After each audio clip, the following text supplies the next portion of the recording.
মাধ্যমিকের পরীক্ষায় জৈব রসায়ন অধ্যায় থেকে সরাসরি প্রশ্ন করতে পারে অথবা ইনডাইরেক্ট প্রশ্ন ঘুরিয়ে ফিরিয়ে প্রশ্ন করতে পারে।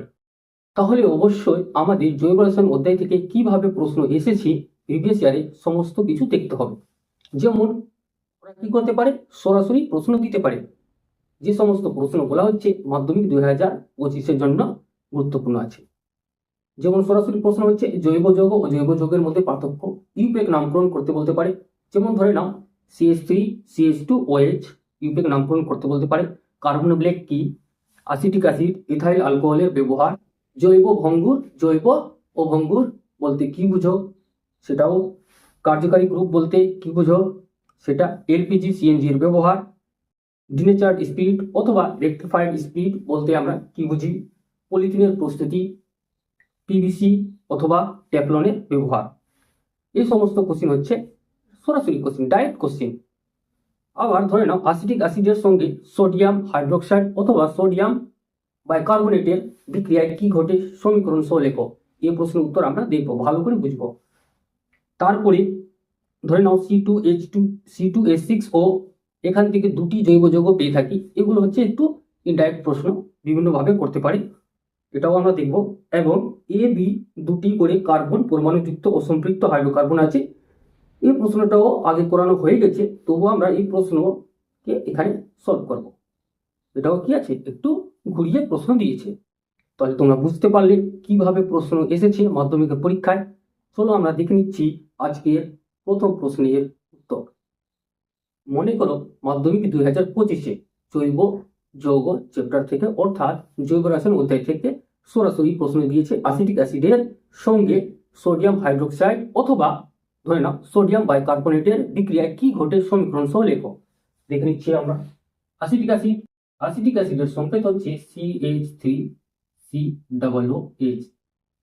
অ্যাসিটিক অ্যাসিড বলতে পারে অথবা ইথানোয়িক অ্যাসিড বলতে পারে।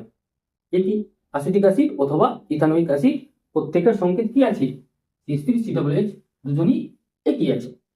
এবার বললো এই অ্যাসিটিক অ্যাসিডের সঙ্গে সোডিয়াম NaOH, সোডিয়াম হাইড্রোক্সাইড এবং CH3COOH এর সঙ্গে সোডিয়াম বাইকার্বনেট HCO3, এই দুটো দেওয়া হয়েছে। অ্যাসিটিক অ্যাসিডের সঙ্গে সোডিয়াম হাইড্রোক্সাইড অথবা অ্যাসিটিক অ্যাসিডের সঙ্গে সোডিয়াম বাইকার্বনেটের বিক্রিয়ায় কি ঘটছে, সংযুক্ত সমীকরণ সহ লিখতে বলেছে। কি হবে, এই যে এইচটা কি হয়ে যাবে দ্বারা, এই যে এইচটা কি হবে, এই সোডিয়াম দ্বারা প্রতিস্থাপিত হয়ে যাবে এবং উৎপন্ন করবে CH3COONA এবং H এবং OH মিলে জল H2O উৎপন্ন করবে। সেম একই জিনিস এখানেও, এই Na H কে সরিয়ে দিবে, হয়ে যাবে CH3COONA প্লাস H কে যখনই সরিয়ে দিল তখন এই H আর এই H মিলে কি হয়ে গেল, H2CO3। আবার এটা ভাঙবে এবং ভেঙে কি হবে, H2 আর এখানকার একটা অক্সিজেন, এখানে তিনটা অক্সিজেন আছে। কটা অক্সিজেন আছে, তিনটা অক্সিজেন আছে। H2O উৎপন্ন করবে, থাকলো কটা, দুটো অক্সিজেন। তো সি এর সঙ্গে দুটো অক্সিজেন মিলে কি হয়, CO2 একটি গ্যাস। তাহলে এখানে পাবো H2O প্লাস CO2 নির্গত হবে, বুদবুদ আকারে CO2 কি হবে, নির্গত হবে। এটি হচ্ছে double displacement reaction, double displacement reaction. তাহলে এখানে CH3COONA এর নাম কি আছে, এটাও অবশ্যই জানতে হবে। CH3COONA, এই যে এখানেও CH3COONA। Na মানে কি, সোডিয়াম। Na মানে কি, সোডিয়াম। তাহলে লিখবো সোডিয়াম, সোডিয়াম অ্যাসিটেট। অ্যাসিটিক অ্যাসিডের সঙ্গে করছি তাই অ্যাসিটেট, অথবা সোডিয়াম ইথানোয়েট। কি বলতে পারি, সোডিয়াম ইথানোয়েট।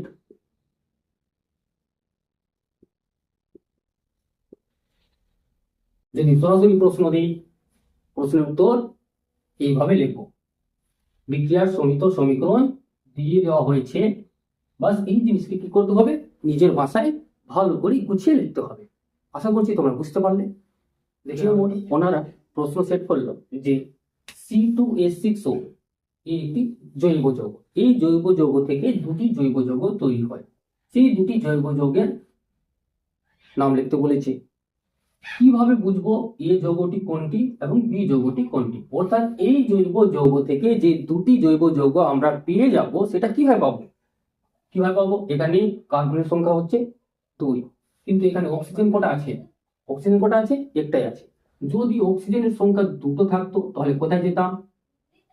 COOH এ যেতাম। কিন্তু যেহেতু অক্সিজেনের সংখ্যা একটা আছে তো কোথায় যাব? OH এ যাব। কোথায় যাব? OH এ যাব। অথবা কোথায় যেতে পারি? ইথারে যেতে পারি। কোথায় যেতে পারি? ইথারে। এই যে এইভাবে লিখি আর দিয়ে লেখা হয়, এখানে যেতে পারি। অথবা এখানে কি লেখা হয়? ROH, আর দিয়ে চিহ্নিত করি। তাহলে যদি দুটা অক্সিজেন যদি এইভাবে দেই, প্রশ্ন অন্য প্রশ্নের কোথাও বলছি, যদি এইভাবে দিয়ে দিই, এখানে O2 আছে ধরে নাও, তো সর্বপ্রথম কোথায় যাব? COOH এ যাব। অথবা যদি ও থাকে তখন ROH যাব, অ্যালকোহলে যাব অথবা ইথারে যাব। অ্যালকোহলে যাব না হলে ইথারে যাব, সেটা তো বুঝলাম, অ্যালকোহলে যাব না হলে ইথারে যাব। কিন্তু অ্যালকোহল কোনটা হবে এবং ইথার কোনটা হবে? এখানে কার্বনের সংখ্যা হচ্ছে 2, তাহলে কি হবে? ইথ হবে। কি হবে? ইথ হবে। যদি অ্যালকোহল হয় তাহলে ইথাইল অ্যালকোহল হবে, ইথাইল অ্যালকোহল হবে, এবং ইথার হবে ডাইমিথাইল ইথার হবে। কিন্তু কিভাবে?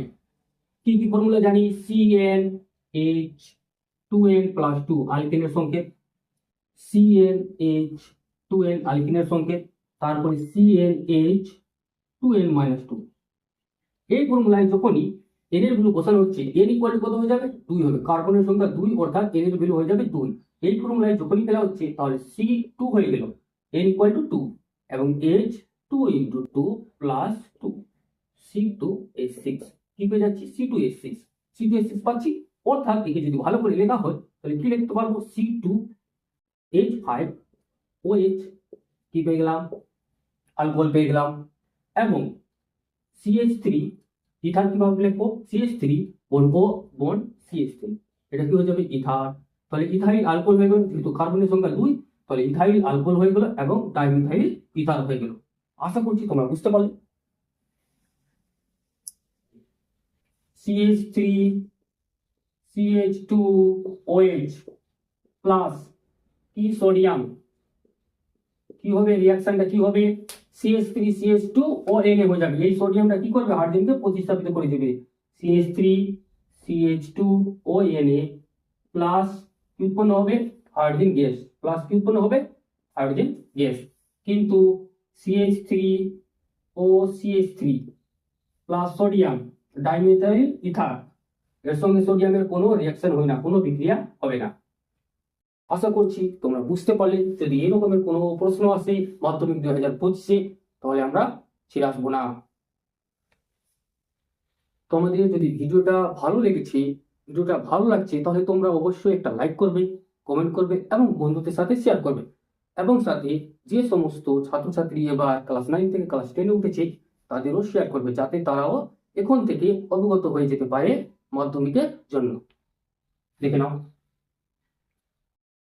এবার যে প্রশ্ন তোমরা স্ক্রিনে দেখতে পাচ্ছ সেই প্রশ্নের মধ্যে কিছুই নেই, সবকিছু বলা আছে। প্রশ্নের মধ্যেই সবকিছু বলা আছে। কি বলেছে?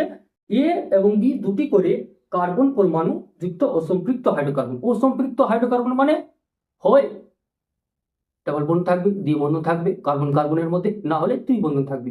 কার্বন কার্বনের মধ্যে হয় দ্বিবন্ধন হবে, না হলে ত্রিবন্ধন হবে। হয় কি হবে? ইথিলিন হবে, না হলে অ্যাসিটিলিন হবে। বাস এই দুটো তো আমরা জানি, ভালো করে জানি। হয় ইথিলিন হবে, না হলে অ্যাসিটিলিন হবে। পরেই বুঝে নিচ্ছি অ্যাসিটিলিন হবে এবং ইথিলিন হবে। পরেই কি বলা হচ্ছে? ব্রোমিনের সঙ্গে বিক্রিয়া এতে এ কোনো ব্রোমিন, বলছে এ কোনো ব্রোমিন ও বিতে, মানে যে বিয়োজক আছে বিতে 2 অণু ব্রোমিন যুক্ত হয়। বলছে এ আর বি দুটি অসম্পৃক্ত হাইড্রোকার্বন। এ জৈব যৌগতে এক অণু ব্রোমিন যুক্ত হচ্ছে, কিন্তু বি জৈব যৌগতে 2 অণু ব্রোমিন যুক্ত হচ্ছে। তাহলে অবশ্যই এ জৈব যৌগটি কি হবে? ইথিলিন, এবং বি জৈব যৌগটি কি হবে? অ্যাসিটিলিন। তবে দেখে নিচ্ছি এ জৈব যৌগ। তাহলে এ জৈব যৌগ কি পেলাম? অ্যাসিটিলিন। অ্যাসিটিলিন না, ইথিলিন। ইথিলিনের সংকেত H2C ডাবল বন্ড CH2 পেয়ে গেলাম। এবং বি যৌগটি হচ্ছে অ্যাসিটিলিন, সংকেত কি HC ট্রিপল বন্ড CH।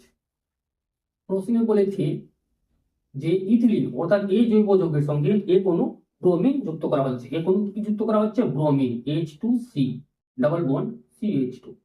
এর সঙ্গে কোনো ব্রোমিন যখনই যুক্ত হবে CCl4 নিতে পারি অথবা CHCl3 ক্লোরোফর্ম নিতে পারি কি হিসাবে? অনুঘটক হিসাবে। ওকে, কিন্তু এখানে প্রশ্নে বলা নেই, তাই নেওয়ার কোনো দরকার নেই।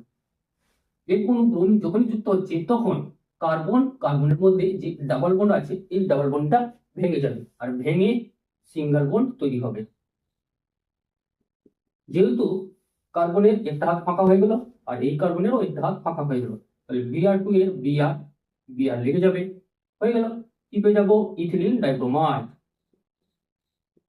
ইথিলিন ডাইব্রোমাইড।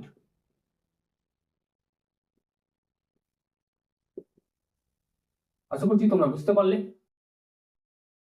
আবার যখন HCCH অর্থাৎ অ্যাসিটিলিনের সঙ্গে কি লাগছে? অ্যাসিটিলিনের সঙ্গে 2 অণু ব্রোমিন লাগছে। প্রথমে অণু দেওয়া হচ্ছে। প্রথমে যখন অণু দেওয়া হবে তখন কি উৎপন্ন করবে? এই যে ট্রিপল বন্ডটা আছে এই ট্রিপল বন্ডটা ভেঙে যাবে এবং ভেঙে সিঙ্গেল বন্ডে পরিণত হবে। কার্বনের মধ্যে সিঙ্গেল বন্ড বলছি, ডাবল বন্ডে তৈরি হবে। তাহলে এই কার্বনের একটা হাত ফাঁকা হয়ে গেল, এই কার্বনের একটা হাত ফাঁকা হয়ে গেল। Br2 এর Br লেগে যাবে, Br2 এর Br লেগে যাবে। আবার কি নিতে পারি? অনুঘটক হিসাবে CCl4 নিতে পারি। এখানেও CCl4 নিব, প্লাস এখানে Br2, আবার কোনো ব্রোমিন, কোনো ব্রোমিন। তাহলে আবার কার্বনের হাতটা কি হবে? ভাঙবে আর ভেঙে সিঙ্গেল বন্ডে তৈরি হবে। ছিল এই Brটা ছিল, এই Brটা ছিল। তাহলে কার্বনের একটা হাত ফাঁকা, এই কার্বনের একটা হাত ফাঁকা, এসেগুলো Br, এসেগুলো Br। কি আছে? সিঙ্গেল বন্ড আছে। এই কার্বনের সঙ্গেও Br লেগে আছে, এই কার্বনের সঙ্গেও Br লেগে আছে দুটো হাতে। তাহলে 1 1 2 2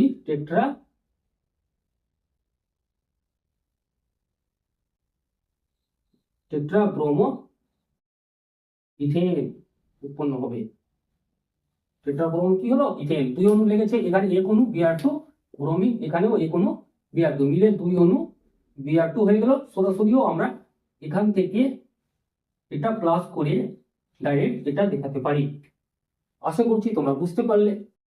তোমরা অবশ্যই ভিডিওতে লাইক করবে, কমেন্ট করবে, শেয়ার করবে এবং তোমাদের ভাই বোনদের সাথেও শেয়ার করে দিবে ভিডিওটা, চ্যানেলটাকে যাতে সাবস্ক্রাইব করে নিয়ে এবং পরবর্তী মাধ্যমিক পরীক্ষার জন্য এখন থেকে অবগত হতে পারে। Thank you.